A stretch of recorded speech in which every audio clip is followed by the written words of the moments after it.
the Lord is impressing some things upon my spirit. And rather than do what I thought I was supposed to do, I'm going to do what God said do. Y'all praying? Amen. And let me say this, don't y'all get too quiet, because I might have to do a check to make sure y'all alive. Amen. We're going to deal with a series on territorial conquest.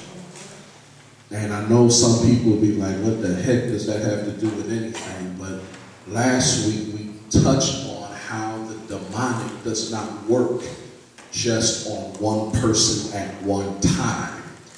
But the demonic has a tendency to be regional and try to attack all that are around. So we're going to try to figure out how to deal with this kind of attack. So this Sunday, today, I want to talk from the topic when restoration comes. When restoration comes. Some of the things that we deal with on a day-to-day basis, we ask ourselves, are we really chosen by God? And what I mean is sometimes we go through some stuff that just seems so messed up that we wonder, does God pay attention to us at all?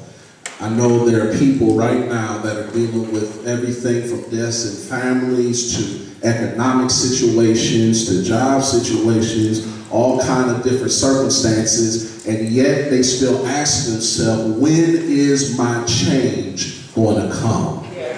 Every now and then, no matter who you are, no matter how much you say you love Jesus, you will come to a point when you will say and ask yourself, when is the change going to happen? Sometimes you get to a place in your life and in your heart, you believe you're serving God with your whole being, with everything that you have, and you still ask yourself, when is the change going to come? And you ought to be tired of hearing bad news. Everybody in here ought to be tired of hearing bad news. You want to hear something good from time. When is the change going to come? I'm tired of waiting on something that I've been waiting for 3, 4, 5, 6, 7, 10, 20, 30, 40, 50 years. I'm tired of going through this. I thought it would come by now. When is the change going to come? Everybody in here is looking for a shifting in their life circumstances. And if you're honest with yourself, you have finally reached a point when you have become tired of being sick and tired, and you want the Lord to do something now, immediately, faster than in a hurry. You need Him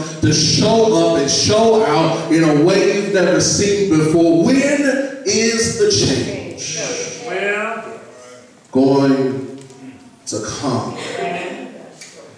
And sometimes, church, we go through all that and don't even realize that it's not change that we are seeking, or we think we are.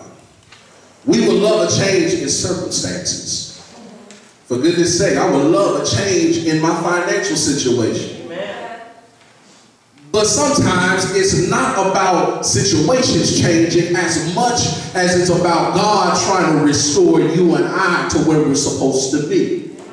Some of us have been so far gone away from what God is trying to do in our lives that we don't even recognize that we're gone. We're so far removed from where God intended for us to be that we don't recognize that it is not change we're seeking, but it's restoration we need. And until God restores us, we cannot see what He has in store for us. The man that we see in the text.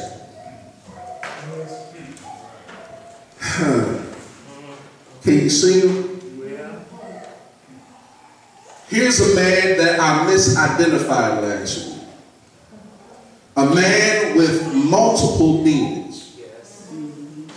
But when I went back and I looked at what I said and I studied again, I underestimated his condition.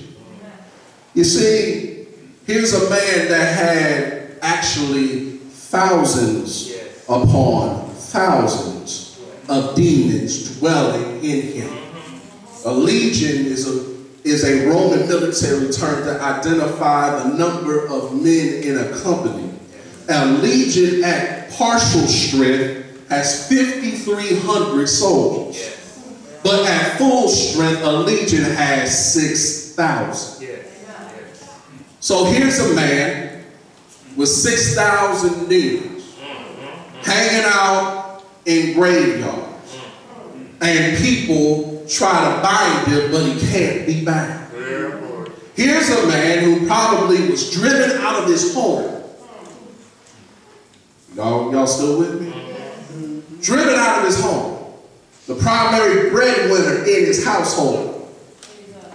Probably had kids. Driven out of his home by the demonic. Leaving his family to struggle financially. To struggle without husband and father in the house.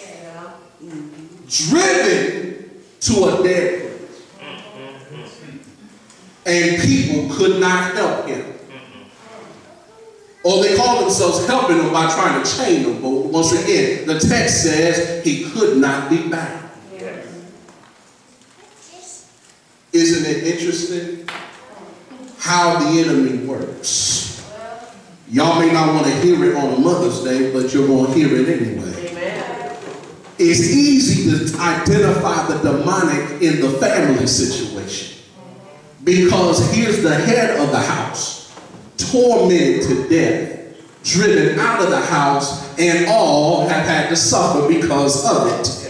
I'm convinced, and this is just being a little personal, and maybe I got to say it to probably set somebody else free.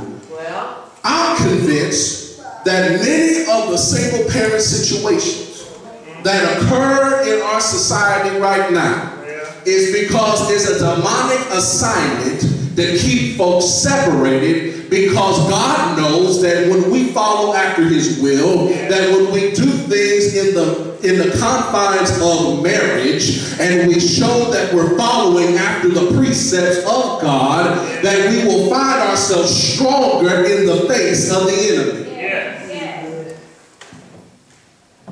Driven out of his house. Driven to a place that he did not belong.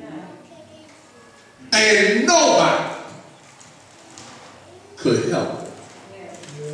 But there was a man on the way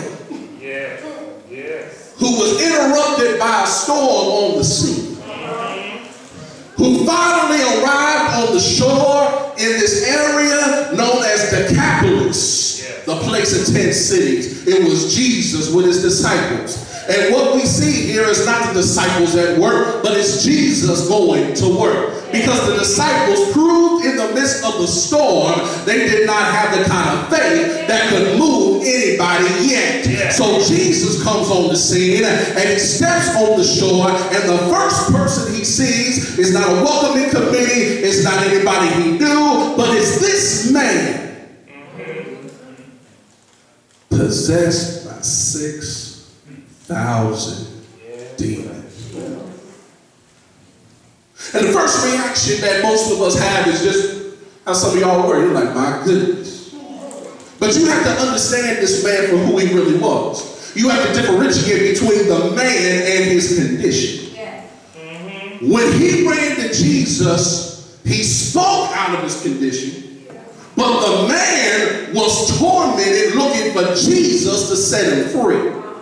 Okay, y'all didn't catch that. That would be like right now if a drunk came in here today, right now while I'm talking, ran to the altar, the first thing some of y'all would do is say, he ain't got any good sense. But he has enough sense to know that if he gets in the presence of God, something can change. And he doesn't want to be in the condition that is keeping him bound. You got to differentiate between the two. See, some people are identifying